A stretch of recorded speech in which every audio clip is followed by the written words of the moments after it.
When midnight breathes a silent chill, and shadows whisper soft and still, my spirit watches before my eyes, for some truth move in quiet skies.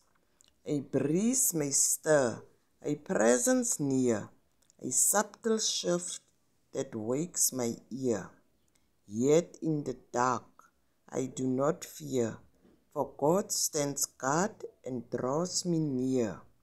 The night may speak in winds unseen, but He is here, steadfast and keen.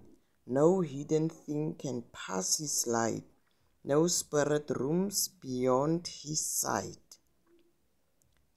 So when the cold touches my skin, I breathe His name, and peace walks in.